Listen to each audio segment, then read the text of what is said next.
안녕하십니까. 기독교 강요 신현수 목사입니다. 오늘은 제15강 천사에 대해서 말씀드리도록 하겠습니다. 첫째, 천사의 속성. 두 번째, 천사의 이름. 세 번째, 천사의 명칭. 넷째, 천사의 직무.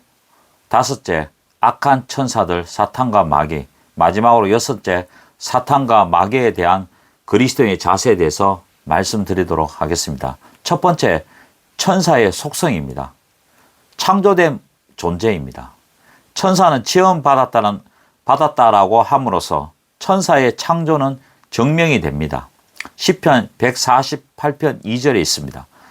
그러나 유감스럽게도 천사가 언제 창조되었냐는 기록에 나오지 않기에 확실하게 우리는 알 수는 없습니다. 두 번째는 영적 존재입니다. 인간은 영혼과 육체를 가졌으나 천사는 영만 가진 무영적 존재입니다. 성경은 천사들은 살과 뼈가 없고 결혼하지 않으며 매우 제한된 공간에 다수로 존재할 수 있고 보이지 않는다고 가르칩니다. 즉 성경은 천사들은 영이라 하는데 영은 비물질적이며 비육체적인 것입니다. 그러나 그들은 유한한 영으로서 시간과 공간에 대한 제한을 가지고 있습니다. 세 번째는 인격적 존재입니다. 천사들은 인격적인 존재이므로 지성과 도덕적 능력, 자유의지를 부여받은 인격적 존재입니다. 성경은 그들이 지성적 존재라고 분명히 말하고 있습니다. 또한 그들은 도덕적인 본성을 지녀서 순종에 대해서는 보상을, 불순종에 대해서는 형벌을 받게 됩니다. 천사들은 그들의 존재가 끝이 없이 지속되는 의미에서 불면적입니다. 하지만 인간처럼 그들도 영원한 운명의 초서가 다를 것입니다. 네 번째는 선한 천사와 타락한 천사입니다. 악한 천사의 경우에는 그 능력이 강한 사실은 이 어둠의 세상의 주관자이고 공중의 권세 잡는 자이며 사단의 권세, 큰 용 등으로 표현해서 악한 천사도 있다는 것을 분명히 우리는 알 수 있습니다. 지금도 선한 천사들은 하나님의 군대로서 항상 주님의 명령을 준행하나 악한 천사들은 주님의 거룩한 사역을 방해하고 파괴하려고 합니다. 두 번째는 천사의 이름입니다. 이거는 누구나 다 아니까 빨리 진행하도록 하겠습니다. 영, 거룩한 자, 택하심을 받은 천사들, 섬기는 영, 하나님의 아들들, 순찰자들, 보좌들, 주관들, 권세들, 능력들. 천사의 명칭이 있습니다. 첫 번째는 그룹들입니다.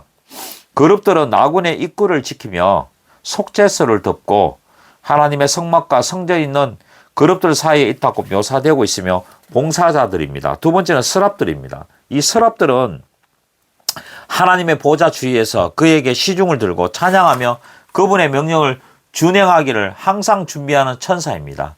서랍들은 화해의 목적을 위해 봉사하며 이렇게 해서 인간이 하나님께서 바르게 나아갈 수 있도록 준비할 수 있도록 시키는 임무를 감당합니다. 세 번째는 가브리엘과 미가엘입니다. 다른 천사들하고 달리 이 두 천사들은 이름이 분명히 성경에 기록되어져 있습니다. 가브리엘은 하나님의 계시를 전달하고 해석하며 좋은 소식을 전달하는 것이 그의 특별한 임무입니다. 그러나 미가엘은 이스라엘의 대적과 악한 영계의 권세에 대항하여 여호와의 전투를 행하는 용감한 전사로 성경에 묘사하고 있습니다. 네 번째는 정사, 권세, 보호자, 주관자입니다. 이 이름들은 골로새서와 에베소서와 베드로전서에 나타나고 있습니다. 이러한 이름들은 천사들 중에 서열과 위험의 차이가 있음을 분명히 말하고 있습니다. 그렇다면 질문에서요, 중요한 것은 천사는 언제 창조되었을까 합니다. 우리는 언제 창조되었는지 정확하게 알 수는 없습니다. 정확하게 알 수 없으나 창세기 1장 1절에서 천지 창조를 포함할 것으로 보고 있습니다. 왜냐하면 천사도 피조물에 불과하므로 창세기 1장 1절 이전에 천사가 창조되었다고 우리가 말할 수 없습니다. 그렇게 되면 천사는 피조물이 아닌 숭배의 대상이 되기 때문이죠. 그러나 창세기 1장 1절 이후라고 보아야 하는데 욥기서 38장 4절에서 7절에 보면 둘째 날 창조 사역을 수행하는 동안 천사들이 기쁨의 정인들로 참여하는 모습을 볼 수 있기 때문에 창세기 1장 1절이 천지 창조를 포함할 것이라고 보고 있습니다. 하나님께서 땅을 창조하실 때 천사들은 이미 하나님 주위에서 찬양하고 있었던 것입니다. 매우 분명한 것은 천사는 창조의 결과물이라는 것입니다. 이렇게 천사의 창조를 다루는 것은 자연적으로 천사 숭배가 잘못되었다는 것을 잘 증명해 주고 있습니다. 천사도 역시 하나님의 피조물에 불과하므로 절대로 숭배의 대상이 될 수 없습니다. 네 번째는 천사의 임무입니다. 일반적인 임무는 주야로 하나님을 찬양하고 찬송하고 죄가 세상에 들어온 후부터 그들은 구원 얻는 후사들을 섬기고 믿는 자를 지키며 한 죄인이 회개하고 돌아온 것을 기뻐하고 성도들을 아브라함의 품속으로 인도하는 봉사의 직무를 감당하고 있습니다. 두 번째는 특별한 직무인데요. 천사들의 특별한 직무는 인간의 타락으로 말미암아 필요하게 되었습니다. 그들은 종종 하나님의 백성에게 축복을 전달하고 하나님의 특별 계시를 중개하기도 하며 하나님의 원수에 대한 심판을 수행하기도 합니다. 천사들의 이러한 직무는 족장시대, 가나안시대, 광야시대, 예수님의 탄생과 부활과 성천과 같은 중요한 구속의 사건에서 두드러지게 나타납니다. 첫째는 하나님께 경배하며 찬송하는 일을 합니다. 둘째는 하나님의 뜻을 수행하는 일을 합니다. 셋째는 하나님의 계시를 전달하며 하나님의 심판을 집행합니다. 넷째는 성도들을 섬기는 일을 적극적으로 하고 있습니다. 다섯 번째는 악한 천사들, 사탄과 마귀입니다. 악한 천사의 기원, 유다서 6절과 베드로후서 2장 4절에 명확하게 묘사하고 있습니다.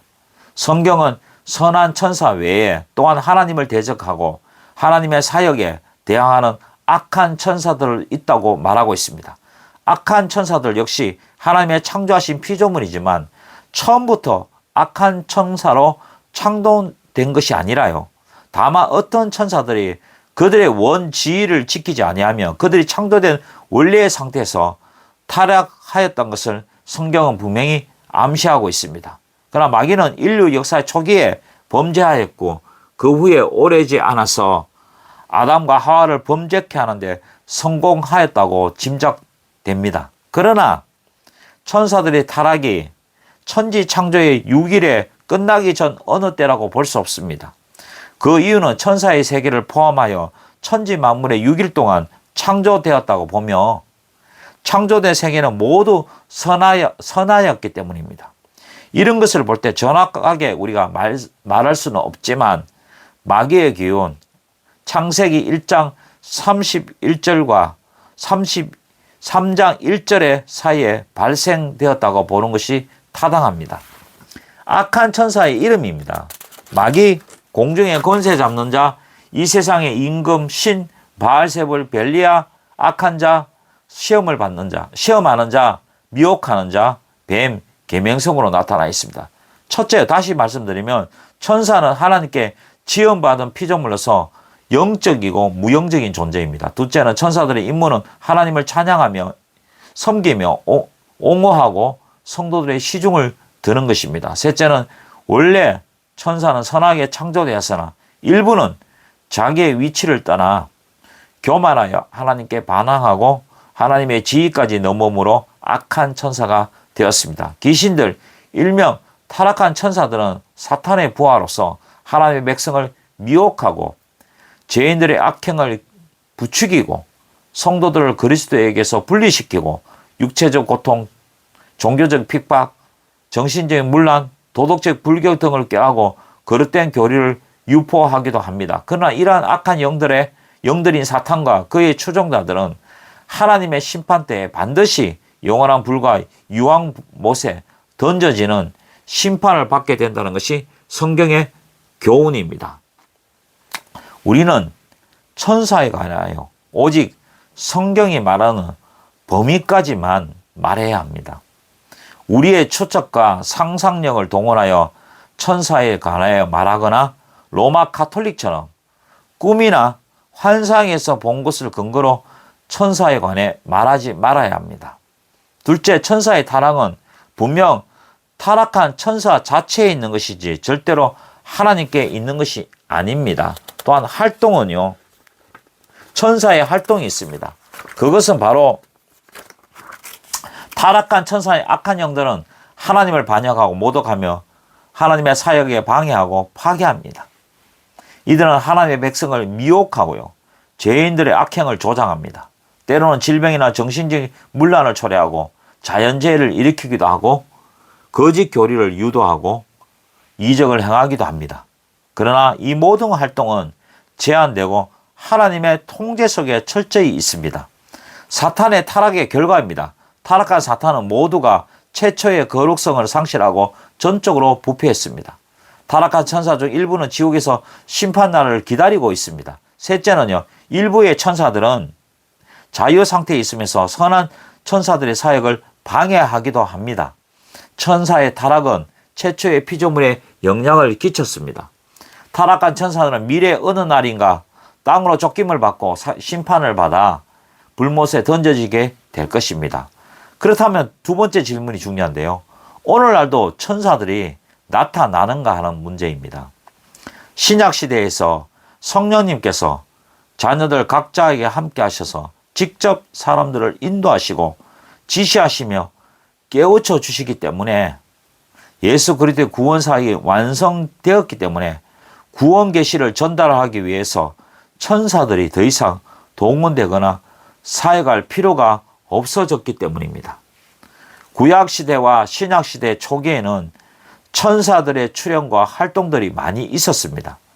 신구약에 나타난 천사들의 사역이 이를 뒷받침하여 증명합니다. 그러나 하나님의 계시가, 절대 계시가 신구약 성경 66권의 문서로 완성된 이후로는 천사들의 출현이 중단되었습니다. 다시 말씀드리면 하나님 이외에는 모든 것은 피조물입니다. 눈에 보이는 것과 눈에 보이지 않는 모든 것 중에 오직 하나님만이 스스로 계신 분이요, 그 외의 모든 것은 창조물입니다. 이 사실은 우리로 하여금 오직 경배를 받으실 분은 하나님 한 분 외에 그 어떤 것도 없다는 것을 분명히 말해줍니다. 10계명 중 제2계명에서 위로 하늘에 있는 것이나 아래로 땅에 있는 것이나 땅 안에 물속에 있는 것이라는 표현은 모든 것들은 절대로 우리의 경배의 대상이 될 수 없습니다. 오직 삼위 하나님만이 경배의 대상이십니다. 둘째로는 하나님의 지으신 모든 것은 선합니다. 하나님은 악을 만들지 않으셨습니다. 하나님은 죄를 창조하신 죄의 조성자가 아닙니다. 하나님 오직 선 그 자체이십니다. 이 세상에 악에 들어온 절대적인 책임은 하나님께 없습니다. 그렇다면 마지막으로 사탄과 마귀에 대한 우리 그리스도인들의 자세입니다. 첫 번째는 무서워하지 말라는 것입니다. 그리스도가 우리 안에 있으면 어떤 두려움도 우리를 침몰시키지 못합니다. 두 번째는 대적하라는 것입니다. 우리가 대적하면 소리 없이 사라질 것입니다. 왜냐하면 그는 교활한 자입니다. 그는 위장술의 달인입니다. 예수 그리스도의 복음을 사용하고 말씀을 묵상하고 말씀을 사용하면 금방 대적하면 없어집니다. 성령님의 역사하심을 철저히 맡기고 순종하고 육체의 정욕을 버리고 자기를 부인하고 십자가를 따르시면 됩니다. 세 번째, 마지막으로 사탄이 틈타지 못하도록 주의해야 됩니다. 사탄은 늘 신자들을 고소할 틈을 찾습니다. 그래서 사탄은 참소자들입니다. 그러므로 우리 그리스도인들은 빌미를 제공하지 말아야 됩니다. 오늘 15강까지 계시에 대한 교리, 성경에 대한 교리, 하나님에 대한 교리까지 15강으로 마쳤습니다. 다음 주부터는 인간에 대한 교리를 전할 것입니다. 요즘 한국교회 안에 인문학이 열풍을 부르고 있습니다. 이 인간에 대한 교리를 모르면 인간에 대한 인문학도 제대로 이해하지 못하고 성경 말씀과 인문학을 짬뽕해서 그래서 왜곡되게 성경 말씀에 위배되게 증거되는 것이 많이 있습니다. 인간에 대한 교리도 끝까지 인내하시고 들으시면 좋은 결과가 나올 것입니다. 감사합니다.